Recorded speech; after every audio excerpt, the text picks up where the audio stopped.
Good afternoon, class. In this video, we will study about deficit, budget deficit.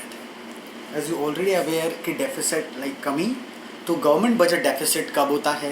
We have already discussed this. In fact, we have already done this revenue deficit, but still, I am going through again.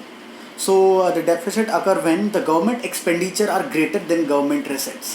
So government को जितना मिल रहा है उनसे क्या हुआ, access हो रहे हैं हमारे एक्सपेंडिचर. हमारे मीन्स अभी are talking about central government, entire central budget. Fine. तो उसके अंदर उनको बोलते हैं deficit. You can clearly see that there are three type of deficit. First is revenue deficit, other one is fiscal deficit and the last one is primary deficit. तो तीन तरह के हम डेफिसिट पढ़ते हैं. पहला पढ़ते हैं revenue deficit. First we will study about revenue deficit. Revenue deficit क्या होगा? जब भी हमारे रेवेन्यू नेचर के एक्सपेंडिचर, जितने भी गवर्नमेंट के रेवेन्यू नेचर के एक्सपेंडिचर एक्सेस हो जाएंगे रेवेन्यू रिसिट से, वो हमारा कहलाएगा रेवेन्यू डेफिसिट. सो आपको देखिए, रेवेन्यू डेफिसिट जब होगा, रेवेन्यू डेफिसिट जब होगा तो उसको हम ये फॉर्मूला क्या लिख देंगे? लिखिए एक बार. फॉर्मूला होगा आपका revenue receipts revenue expenditure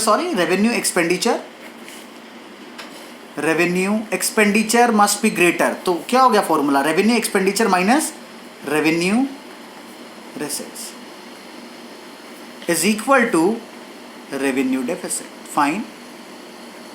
This is the formula of revenue deficit. Yes, this is the formula. Now before going ahead, we have to understand what is revenue expenditure, what is revenue receipts. You must aware about it. We have already done what is revenue expenditure. हमारे revenue expenditure और revenue receipt. First of all देखिए, revenue expenditure वो expenditure होगा जो government अपने routine activity के लिए consume कर रही है, एक्सपेंडिचर कर रही है. ठीक है, proper administration, you can say government distribute कर रही है salary, wages, pensions and all जितना भी आपका एडमिनिस्ट्रेटिव वर्क होगा वो.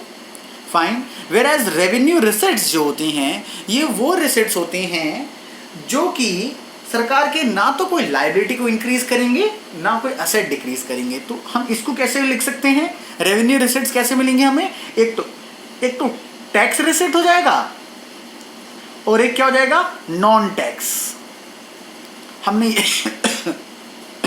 हमने ये सब क्लास में डिस्कस किया हुआ. What is tax receipts, what is non tax receipts. इन दोनों को मिला के हमारा ये, सपोज बात कर लेते हैं कि हमारा टैक्स के थ्रू 80% रुपीज ले लेती है गवर्नमेंट, अर्न करती है 20 नॉन टैक्स के थ्रू, तो टोटल हो गया 100. बट हमारा टोटल एक्सपेंडिचर जो है गवर्नमेंट का, सैलरी डिस्ट्रीब्यूशन, पेंशन, ठीक है, इन सब में ये गवर्नमेंट को रुपीज हो जाते हैं 120. तो अब देखिए हमारा रेवेन्यू एक्सपेंडिचर कितना आ रहा है? 120. और रिसिट्स कितनी है हमारी? 100. क्या एक्सेस हो गया? Expenditure.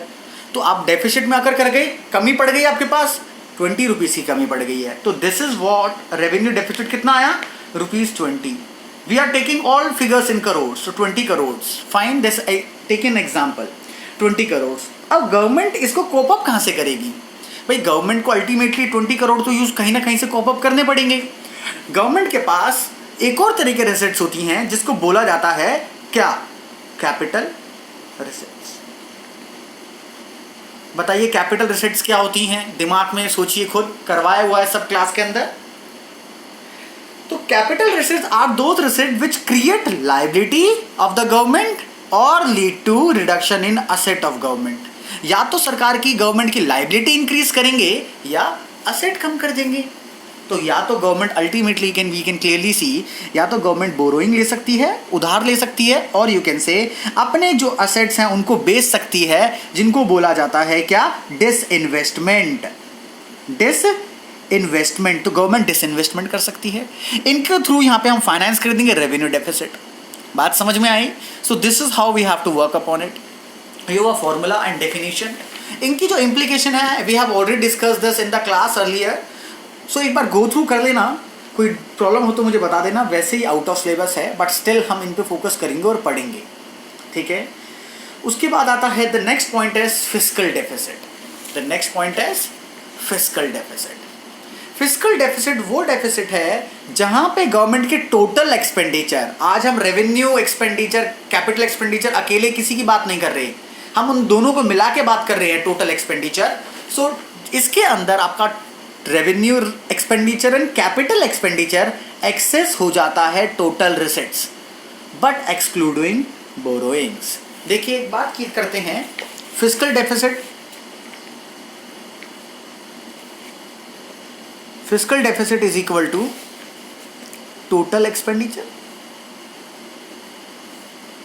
Total receipts excluding borrowings. Why excluding borrowings, अभी हमें ये जानना है। देखिए पहले हम टोटल एक्सपेंडिचर बताइए। एक्सपेंडिचर दो तरीके का डिवाइड हो जाएगा, एक कौन सा हो जाएगा, रेवेन्यू एक्सपेंडिचर और एक कैपिटल एक्सपेंडिचर। दूसरा होता है टोटल रिसिट्स, इन रिसिट्स को भी डिवाइड कर देते हैं, एक होता है आपका रेवेन्यू रिसिट्स, एक होता है आपका कैपिटल रिसिट्स। देखो रेवेन्यू एक्सपेंडिचर कौन सा एक्सपेंडिचर होता है, जो हम रूटीन एक्टिविटी में लगाते हैं, जो मैंने अभी ऊपर पढ़ाया, सैलरी दे दी, वेजेस दे दी, पेंशन दे दी, एडमिनिस्ट्रेटिव वर्क हैंडल कर लिया। बट कैपिटल एक्सपेंडिचर वो एक्सपेंडिचर होता है जो गवर्नमेंट के असेट्स इंक्रीज करता है और लायबिलिटी डिक्रीज करता है। ये होता है हमारा क्या, कैपिटल एक्सपेंडिचर। आप पढ़ लेना, वैसे पढ़ रखे हैं। अनलेस एंड अनटिल आपको जब यही टर्म क्लियर नहीं होंगी ना, you can not come up and enter understand this topic. Deficit नहीं पढ़ सकते आप। तो हमने ये बोला रेवेन्यू का, हमने ये बोला। अब रेवेन्यू रिसिट्स, आज रिसिट्स की बात कर रहे हैं, पैसे कहाँ से मिलते हैं ये मैंने अभी बताया आपको, टैक्स से और एक नॉन टैक्स रेवेन्यू। सही बात, बिल्कुल। कैपिटल रिसिट्स में भी दो तरीके का मैंने आपको बताया, एक हो सकता है आपका असेट डिक्रीज, यानी कि मैं असेट को ऐसे कर रहा हूं और यहां पे लिख रहा हूं क्या, डिसइन्वेस्टमेंट। और दूसरा आता है लायबिलिटी, क्या हो सकती है आपकी, इंक्रीज, जैसे कि बोरोइंग्स। आपने उधार ले लिया, बट एक बात अभी इसको फोकस करके रखना, ठीक है। देखिए हुआ क्या, टोटल एक्सपेंडिचर, गवर्नमेंट का टोटल एक्सपेंडिचर आ गया। ऊपर वाला ये एग्जांपल ले लेते हैं, रेवेन्यू रिसिट्स कितना था हमारे पास, 120, revenue expenditure sorry 120, and capital, हम इसको कैपिटल को और ले लेते हैं 130। तो ये टोटल कितना आ गया हमारा, टोटल एक्सपेंडिचर, मैं यहाँ पे लिख रहा हूँ टोटल एक्सपेंडिचर इज 250 करोड़। और टोटल एक्सपेंडिचर आया ये, टोटल रिसिट्स कितना आया हमारा, टोटल रिसिट्स सपोज हम इससे कितना अर्न करते हैं, टैक्स रेवेन्यू से 80, नॉन टैक्स से 20, ऊपर वाला एग्जांपल। आज हम डिसइन्वेस्टमेंट करते हैं, सपोज हम कर लेते हैं 120 रुपीज़ की, 120 करोड़, फाइन, ये 120 करोड़ आ गया यहाँ पे, 120 करोड़ की। बट बोरोइंग ऐड नहीं करना, क्योंकि अल्टीमेटली आप एक बात बताइए कि हमारे टोटल एक्सपेंडिचर, मैं फॉर्मूले में प्लॉट कर रहा हूँ, fiscal deficit is equal to 250 minus, अब आपको पैसे की रिक्वायरमेंट कितनी है, जितनी कि आपके एक्सपेंडिचर होंगे, भाई उतना ही तो पैसा लोगे ना आप, फिस्कल डेफिसिट, बिल्कुल आपने उतना ही अरेंज करना है। अगर मैं इसमें बोरोइंग जोड़ दूं, बोरोइंग को इसमें इंक्लूड कर दूं, इसका मतलब तो ये हो जाएगा कि गवर्नमेंट को जितने पैसे मिलने हैं वो पूरे इक्वल हो गए। तो अब गवर्नमेंट क्या करेगी, पहले ये देखेगी हम कितने एस्पेक्ट से पैसे क्रिएट कर सकते हैं। टोटल रिसिप्ट्स में रेवेन्यू रिसिप्ट से आए आपके पास कितने, 80 + 20 100, प्लस आप अपनी तरफ से being on a rational person, अगर हमें कभी भी पैसों की रिक्वायरमेंट होती है तो हम सबसे पहले कोशिश ये करते हैं कि हम खुद अरेंजमेंट करें उस फंड्स का। तो गवर्नमेंट ने पूरा बेस्ट किया, गवर्नमेंट ने अपने असेट्स डिसइन्वेस्ट कर दिया और जहाँ से पैसा आया वो उन्हें ऐड कर दिया 120, ठीक है। बट गवर्नमेंट को और क्या ऑप्ट कर सकती है, तो अगर मैं इसके अंदर ये दोनों ही जोड़ें, अभी बोरोइंग्स को हटा देते हैं, तो it will come up as 220, 250 minus 220। इसका मतलब ये कि गवर्नमेंट को ये शो हो रहा है कि government required how much borrowings. So government को कितनी बोरोइंग की जरूरत है, that is 30, and that is known as fiscal deficit. तो अल्टीमेटली आपको ये समझ में जाना चाहिए कि fiscal deficit is other name of net borrowings, कि आखिरकार गवर्नमेंट को बोरोइंग्स कितनी करनी है, that tells about fiscal deficit. तो वो क्या बताता है, फिस्कल डेफिसिट बताता है। सर अगर आप इसमें ही ये 20, ये 30 रुपीज़ अगर मैं जोड़ देता तो it will equal to 250 is equal to 250। समझ में आया। तो हम फिस्कल डेफिसिट कैसे कंप्यूट करते, because fiscal deficit is other name of net borrowings. Fiscal deficit को ही हम क्या बोलते हैं, नेट बोरोइंग्स बोला करते हैं। फाइन, अगर मैं इसमें जोड़ देता, सर अगर एक बात बताओ, कि ये सर यहाँ पे इससे ज़्यादा कैसे नहीं, 250, 100 इतना हमें रिक्वायरमेंट थी, 30 सर 40 भी तो ले सकते हैं। अल्टीमेटली कोई भी रैशनल पर्सन होगा, या आप भी देखो, अगर आपको रिक्वायरमेंट है 5 लाख रुपीज़ लोन की बैंक से, तो आप कभी भी 7 lakh 10 lakh required loan sanction नहीं करवाओगे, because ultimately it going to add burden on your shoulder. तो आपको उसके अंदर इंटरेस्ट पेमेंट ओब्लिगेशन भी तो ऐड ऑन हो जाएगी, इसलिए आपको जितनी की रिक्वायरमेंट है उतना ही लोन लेगी गवर्नमेंट। तो अगर आपसे कोई पूछे व्हाट इज फिस्कल डेफिसिट, तो fiscal deficit other name of borrowings. इसलिए हम total expenditure minus total receipts करते हैं, जिसके अंदर हम एक्सक्लूडिंग बोरोइंग कर लें, क्योंकि अगर हम एक्सक्लूडिंग बोरोइंग करते हैं तो जब भी हमें पता लगेगा आखिरकार गवर्नमेंट को पैसे उधार लेने की जरूरत कितनी है। Fine. So fiscal deficit tells about कि गवर्नमेंट को कितने पैसे की रिक्वायरमेंट है। ठीक है, जैसे अभी कोविड-19 आया है और हमें पता है कि अब हमें जो गवर्नमेंट मोदी जी ने हमें एक लोन सेंक्शन किया, मतलब एक अमाउंट सेंक्शन किया था 26 मार्च को। ठीक है, और वो जो सेंक्शन किया था जो अमाउंट, वो कुछ 1.76 लाख करोड़ था, वो कम पड़ा। तो अब गवर्नमेंट ने बोला कि यार अभी हमें अप्रॉक्सीमेटली 14% ऑफ फिस्कल डेफिसिट की रिक्वायरमेंट और पड़ सकती है। तो फिस्कल डेफिसिट मतलब बोरोइंग्स की जरूरत पड़ सकती है। समझ में आया? सो यही चीज़ होती है। तो what is fiscal deficit? Fiscal deficit other name of net borrowings. तो ultimately we are going to calculate how much borrowings required by the government, तो वो होता है आपका fiscal deficit. Is it clear? Now next point is implications हैं डेब्ट trap. डेब्ट trap means आपने इतना पैसा उधार ले लिया कि जिसके अंदर आपको अल्टीमेटली हमें पता है कि हमने जितना भी लोन लिया उसके साथ हमें फिक्स पेमेंट इंटरेस्ट ऑब्लिगेशन भी ऐड ऑन हो जाती है। बट गवर्नमेंट जब पहले उधार ले लेती है, उनका इंटरेस्ट पे ऑफ नहीं कर पाती एंड वो बर्डन क्रिएट होता रहता है, तो अल्टीमेटली हमारा इंटरेस्ट की जो पेमेंट होती है वो सरपास कर जाती है प्रिंसिपल अमाउंट से। समझ रहे हो? तो अल्टीमेटली बोरोइंग जितना लोगे तो it will be create as a डेब्ट ट्रैप। इन्फ्लेशन अल्टीमेटली अब आप क्या करोगे? देखो एक और चीज़ बताता हूँ कि गवर्नमेंट इस कमी को पूरी कैसे कर सकती है। दो वेज हैं कि हम फिस्कल डेफिसिट को बीट कर सकती है गवर्नमेंट। एक तो बोरोइंग्स, दूसरा क्या कहते हैं, दूसरा क्या बोलते हैं, डेफिसिट फाइनेंसिंग। तो गवर्नमेंट क्या कर सकती है? Deficit financing. Now what is deficit financing? Deficit financing का मतलब होता है printing new currency in economy. अब ज़्यादा करेंसी सर्कुलेट कर दोगे तो मनी सप्लाई ज़्यादा हो जाएगा, मनी सप्लाई ज़्यादा हो जाएगा तो ultimately inflation pressure in economy ज़्यादा हो जाएगा। फाइन। सो आप प्लीज़ पढ़ लेना, हालांकि implication is out of syllabus.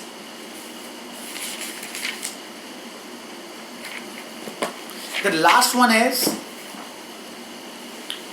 sources, borrowings and deficit financing, printing new currency. The last one is primary deficit. The last one is primary deficit. Under primary deficit, we have to understand, first we have to go through what is this.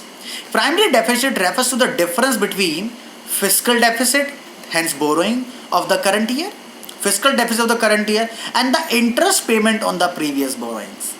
तो ultimately primary deficit tells about कि हमें इस साल का कितना उधार लिया, उनमें से लास्ट ईयर का जो कभी गवर्नमेंट के पास ऑलरेडी बोरोइंग्स थी उसका इंटरेस्ट पेमेंट ऑब्लिगेशन कितनी है गवर्नमेंट के पास। तो सपोज लास्ट ईयर भी पहले कभी लोन लिया हो, बोरोइंग्स ली हो, उनके लिए भी इंटरेस्ट पेमेंट करनी है और गवर्नमेंट ऑलरेडी डेफिसिट में है, तो इंटरेस्ट की पेमेंट और ज़्यादा बढ़ती जा रही है और साथ में आपको इस बार और लोन भी लेना है। तो आपने जो बोरोइंग्स ली है उनमें से एक्चुअल इंटरेस्ट पेमेंट की कितनी पे कर दिया आपने और इस वक्त गवर्नमेंट के पास रिक्वायरमेंट पैसा कितना है, वो बताता है प्राइमरी डेफिसिट। बात समझ में आई? सो प्राइमरी डेफिसिट, जैसे फिस्कल डेफिसिट पढ़ा, ऐसे ही क्या होगा आपका primary deficit. That is what is primary deficit? Fiscal deficit minus interest payment, interest payment on the previous borrowings. यहां पे लिख सकते हो ऑन द प्रीवियस बोरोइंग्स। तो आपने जो इतना भी लोन लिया था उस पर कितना पेमेंट आपको करनी है। सपोज मैं बोल देता हूं आपको कि आपने रुपीस, देखो ऊपर कितना, हमारे इसी एग्जांपल को 30 रुपीस ले लेते हैं, 30 करोड़।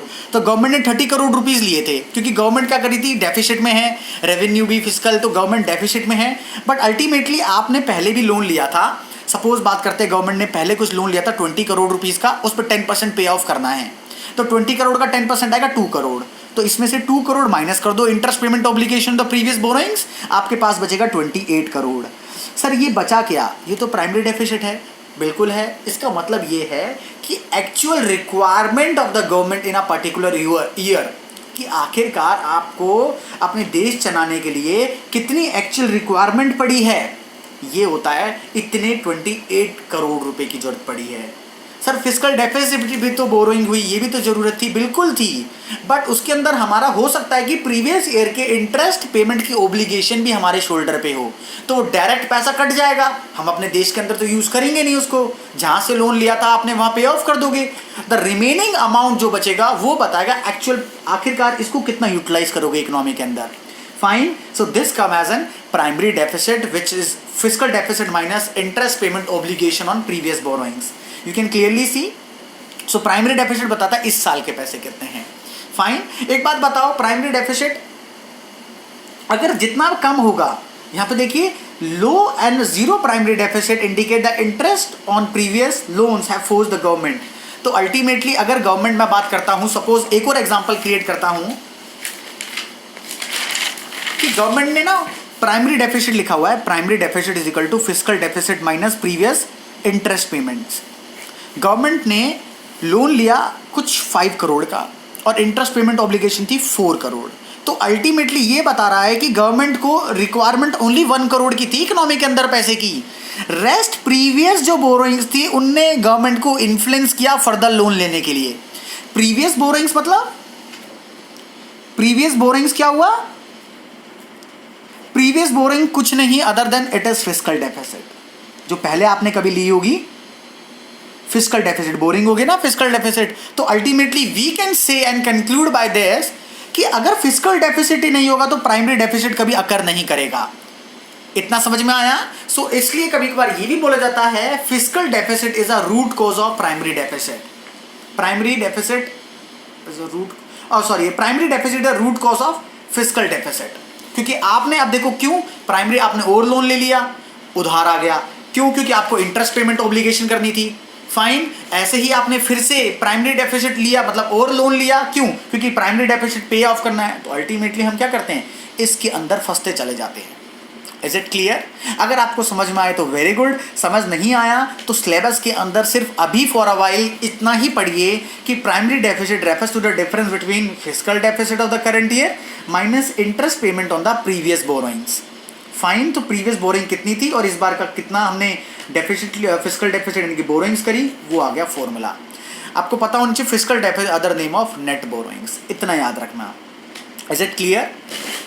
नाउ एक क्वेश्चन देखो कैसे क्वेश्चन आता है, आप एक बार देख लीजिए कि आपको रेवेन्यू एक क्वेश्चन दे दिया, this is the question in front of you, numerical question है जिसके अंदर आपको दिया रेवेन्यू रिसिप्ट गिवन है, कैपिटल रिसिप्ट। देखो ये 3 तरीके की होती है कैपिटल रिसिप्ट, याद करना कहाँ से अरेंज कर सकते हैं हम कैपिटल के पैसे को, लोन ले सकते हैं या आप लाइबिलिटी असेट डिक्रीज कर सकते हो। ये पैसे आए हम पे टोटल इतना, तो टोटल रिसिप्ट कितनी हुई, ये आ गया टोटल रिसिप्ट्स। एक्सपेंडिचर एक रेवेन्यू नेचर का, कैपिटल एक्सपेंडिचर 2 तरह का, कैपिटल तो टोटल एक्सपेंडिचर। अब आपसे बोला इनमें रेवेन्यू डेफिसिट बताओ, रेवेन्यू डेफिसिट का फॉर्मूला बताइए, revenue expenditure minus revenue receipts. Revenue expenditure कहाँ है, रेवेन्यू एक्सपेंडिचर ये रहा revenue expenditure 24,47,907 minus revenue receipts कितना था, रेवेन्यू नेचर की रिसिप्ट चेक करना, ये गिवन है आपको सबसे ऊपर 19,77,693 रुपीज़, ये आ गया आपका revenue deficit. Fine, fiscal deficit formula plot कीजिए, total expenditure minus total receipt excluding borrowings. तो टोटल एक्सपेंडिचर इनको प्लस कर दो, sum up total as it is लिख देना। फाइन, माइनस करना टोटल रिसिप्ट, ये टोटल रिसिप्ट थी ना आपकी, ये वाली एंड ये वाली, इनमें से ये माइनस कर देना बोरोइंग्स को। फाइन, आपका आंसर आ जाएगा ये। सर एक बात बताओ, fiscal deficit other name of net borrowings है, बिल्कुल, तो सर हम डायरेक्ट लिख सकते हैं, आप डायरेक्ट भी आंसर लिख सकते हो। क्या है देखो, बोरोइंग्स एंड अदर लायबिलिटी, सीधा क्लिक कीजिए, this is the answer of fiscal deficit, because fiscal deficit also known as net borrowings. Primary deficit formula बताइए, fiscal deficit minus interest payment obligation on the previous borrowings. देखिए fiscal deficit कितना था, ऊपर जो answer आया fiscal deficit है, minus देखिए interest payment obligation कहीं पे है लिखा हुआ, इंटरेस्ट पेमेंट ऑब्लिगेशन देखो ये लिखा हुआ, रेवेन्यू एक्सपेंडिचर आप पे कर रहे हो, रेवेन्यू नेचर का एक्सपेंडिचर है, इंटरेस्ट ऑब्लिगेशन कितना 6,65,061 करोड़, ये आ गया, this is your answer. It requires only formulas, formula तरीके समझिए और एक एक पॉइंट को अंदर रेवेन्यू रिसिट्स क्या होता है, capital receipt, revenue expenditure, capital expenditure, ये क्या होता है, and you able to understand कि हो क्या रहा है। फाइन। कोई भी प्रॉब्लम इश्यू हो तो हम क्लास में डिस्कस करते हैं। इसके पीछे आप एक बार चेक कर सकते हो, न्यूमेरिकल क्वेश्चंस भी हैं, एक बार खुद भी ट्राई करके देखना। फॉर्मूले ये रहे, एक बार जैसे कि आप देखो in a government budget revenue deficit, आपको रेवेन्यू डेफिसिट गिवन है, आपको रेवेन्यू डेफिसिट गिवन है, और इफ रेवेन्यू रिसिट्स कितना है 70 करोड़, तो कैपिटल एक्सपेंडिचर है इतना, आपको कैलकुलेट करना रेवेन्यू एक्सपेंडिचर। अरे यार फॉर्मूला प्लॉट कीजिए, revenue deficit equal to revenue expenditure minus revenue receipt. आपको ये गिवन है, ये गिवन है, इसको इधर ले जाओ आंसर आ जाएगा, इसको इधर ले जाओ आपका आंसर आ जाएगा। ये क्यों दिया sir capital expenditure? Just for creating confusion in your minds, that's it. Fine. Example 2 अगर आप देखो, interest payment as per as a government during इतना, टोटल बोरोइंग्स रिक्वायरमेंट गवर्नमेंट की इतनी थी, अब हो फिस्कल प्राइमरी डेफिसिट निकालना है। आपको क्या है, आपको बोरोइंग्स दे रखी है यानी कि fiscal deficit, interest payment obligation है आपके पास, इनको माइनस कर दो, आंसर आ गया, सब कुछ गिवन है। एक बार ट्राई करके देखना, ठीक है, क्वेश्चंस को, और हम कल डिस्कस करते हैं क्लास में। Fine, take care guys.